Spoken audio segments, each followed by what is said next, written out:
بسم اللہ الرحمن الرحیم۔ السلام علیکم ورحمۃ اللہ وبرکاتہ۔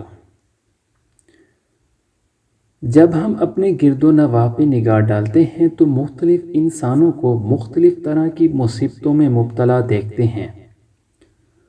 مشاہدے اور تجربے سے یہ بات بھی واضح ہوتی ہے کہ مصیبتوں کی زید میں آنے والے لوگ اپنے اعمال کے اعتبار سے مختلف طبقات سے تعلق رکھتے ہیں۔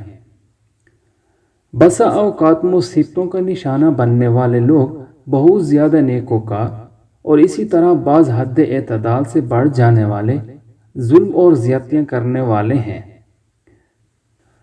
نیکوکاروں کو مصیبتوں میں مبتلا دیکھ کر لوگ بالعموم دکھ اور غم کی کیفیت میں مبتلا ہو جاتے ہیں اور اللہ تبارک و تعالیٰ کی بارگاہ سے ان نیکوکاروں کے لیے رحمت کے طلبگار بن جاتے ہیں، جبکہ اس کے برعکس مجرموں اور متکبروں کو برے انجام سے دوچار ہوتے دیکھ کر لوگ عبرت حاصل کرتے ہیں۔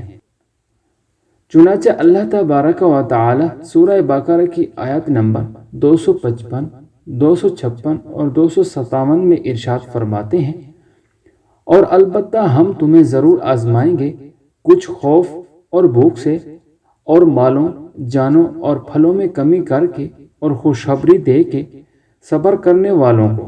وہ لوگ کہ جب انہیں کوئی مصیبت پہنچتی ہے تو وہ کہتے ہیں بے شک ہم اللہ کے لیے ہیں اور اس کی طرف لوٹنے والے ہیں، اور وہی لوگ ہیں کہ ان کی رب کی طرف سے ان پر عنایات ہے اور رحمت ہے، اور وہی لوگ ہی ہدایت یافتہ ہیں، اور مالوں، جانوں اور پھلوں میں کمی کر کے اور خوشخبری دے دیں صبر کرنے والوں کو۔ وہ لوگ کہ جب انہیں کوئی مصیبت پہنچتی ہے تو وہ کہتے ہیں بے شک ہم اللہ کے لیے ہیں اور اسی کی طرف لوٹنے والے ہیں، اور وہی لوگ ہیں کہ ان کے رب کی طرف سے ان پر عنایات اور رحمت ہے، اور وہی لوگ ہی ہدایت یافتہ ہیں۔ بری تقدیر اور دشمنوں کے حسد سے بچنے کے لیے اس دعا کا معمول بنا لیں۔ وہ دعا یہ ہے: اللہم انی اعوذ بک من جہد البلاء ودرک الشقاء وسوء القضاء وشماتۃ الاعداء۔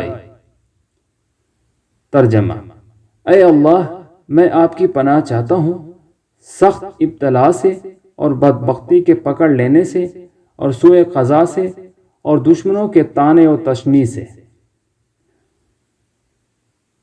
حدیث پاک کی یہ دعا روزانہ مانگنے کا معمول بنا لیں۔ اس کی برکت سے انشاءاللہ تعالی سخت مصیبت سے، شقاوت و بدبختی سے، سوء قضاء سے اور دشمنوں کے طعن و تشنیع سے حفاظت رہے گی۔ اللہ تعالی ہم سب کی حفاظت کرے، آمین۔